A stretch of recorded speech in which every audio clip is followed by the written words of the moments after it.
Hi everyone, welcome back into the Academy here at Chesterfield Golf Club. It's lovely to have you along for another video. Thank you very much for joining us. My name's Warren Bennett and this is Trev here, causing mayhem. We've got his tennis ball here, so hopefully he'll still steer clear. And this one is all about how we start the swing. Very important, as we've been discussing in previous videos, how it's a chain reaction. If we can get into pretty much the neutral position, it's much easier for this club to then react into the most important areas, which is going to be the impact zone. If we can set that up correctly, and what I discuss is the first domino to fall correctly, hopefully then the rest as a chain reaction will be much easier to execute further along the line. So what do I mean? So I'm not going to hit this ball for now, I'm just going to show you. So a lot of people we see struggle. Now obviously with me doing it, it's not going to look as much as probably someone else, it's not going to look as natural to do the wrong movement. But what we see a lot of people do is from the takeaway is to get disconnected early. Now if you've got a tendency to do this, to roll the club on the inside and become very inside and too quickly, basically what you're doing is you're running out of room in the backswing. Your arms can't keep going back, so to create length they'll probably lift and you'll probably come over the top. So you can see from the behind, if you roll it on the inside to create length from here, you're going to have to come over the top, and 9 times out of 10 there's your over the top move. So being disconnected early, remember we still want to twist our body and twist our torso, but the club needs to stay on the outside. You can see from the behind view, the club now, it's a little bit exaggerated, but the club is now outside my hands. So you'd rather be that golfer, with a tennis ball, you'd be rather that golfer from here, so I've still got my arms connected to my body, they haven't gone away from me, so my hand from the behind view hasn't gone away and outside. So I've kept the gap between my arms quite similar from the address position. So you can see from behind, there's no gap yet between my elbows. So I've kept my elbows the same instead of, if you roll away from there, you're in trouble. So you're going to create this figure of 8 look that goes this way. The more you do this, the more you're going to come over it to feed the club back to the ball. So if you want to try and change that, remember, still feel your torso twisting, allowing the right side to sit into your right pocket, but you're keeping the club on the outside of your hands. The back of your left hand, that's why I really encourage a stronger left hand grip than a weaker one.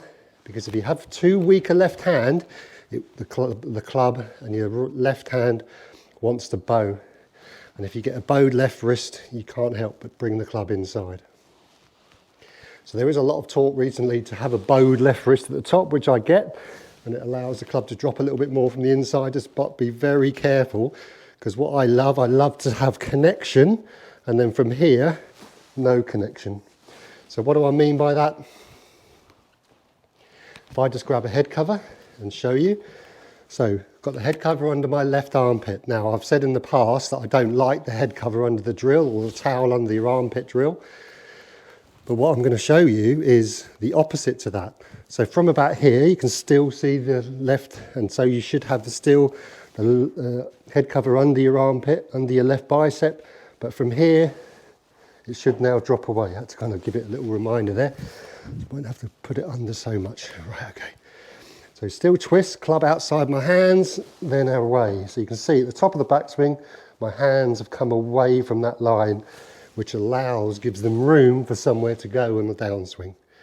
What you don't want to do is have your arms completely attached to the bottom, to your body at the top of the backswing, because they've got nowhere to go. To create speed, you're going to come over the top. So having connection, by the time your hands are kind of waist high, belt buckle high is really good. Keeping your hands, club outside the hands, and then that gives it somewhere to go from the top of the backswing to the top of the backswing. So having that, starting off on that process, you don't want a in and up type of look, because that disconnects your hands away. So to try and stop, if you've got this move going on the way back, you don't want the opposite and bring it on the inside too much, especially the club. Remember, the hands have got to go slightly on the inside, but with the club still on the outside of your hands. So you'd rather that. Now they've got somewhere to go, the top of the backswing, and then they've got somewhere. So that's what we're talking about that chain reaction. Getting the movement. And this is not really a big movement. I'm probably exaggerating it slightly there. But the back of the left hand, so going back to what I was saying, you'd rather a stronger grip, because that way you can create hinge.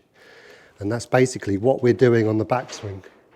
We're twisting with the club hinging up. That's what's described on the previous videos. So we're twisting, remember we're blending all these motions together, and this is with every club, by the way, even the driver.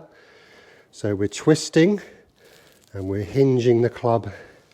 We're not keeping the club too low. So we're not just picking it up, so obviously that's hinging without moving.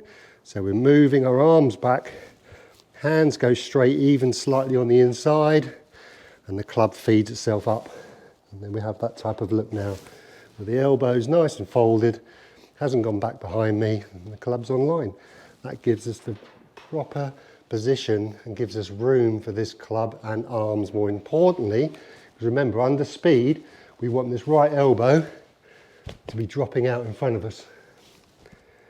We don't want this right elbow too far behind. We fly down to the ball and this elbow's too far behind, early extension.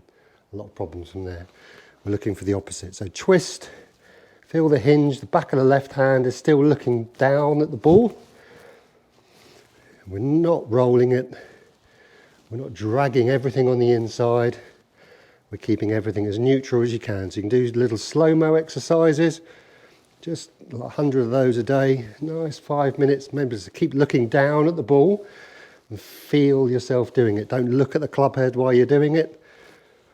You want to keep looking down and feel the club head so you can actually see. So a good little tip, just to end on, is people who roll it, the hands get too high too early. See that? I'm exaggerating that, so my hands here, they get high. That's obviously exaggerating a lot. You want your hands lower. So the lower you can push your hands away from you, the more the club wants to hinge up in the air. So it's like a little bunker shot. If you were playing a bunker shot, you'd have your hands low, taking your hands down. It's like you're pushing your hands down, which effectively gives you a bit of hinge up. Okay, so just a little recap. Twist your belly, still moving. Keep the club outside your hands for as long as you can, and then that gives you the room then to extend and twist your arms away from you. For our clients at the Academy, the best position they can get to, the top of the backswing, will give you the best chance then for the club to come down to the ball without too much thought. Obviously we have to give it a little feeling, but the secret to this bit of the golf swing, which is obviously the quickest and the one that kind of the blink and you miss it and it's very hard to feel, is difficult to change. But what you can do, you can change 50% of your downswing and you can have that built into your backswing. And having the club move on a more neutral axis is much easier then to achieve that. Until next time, thanks for tuning in this different time, and I'll see you on Friday at 7 o'clock. All the best, and let us know any comments, any questions. I'll do my best to get back to you. It's been lovely doing this video, and from myself and Trev, we'll see you on the next one. Cheerio.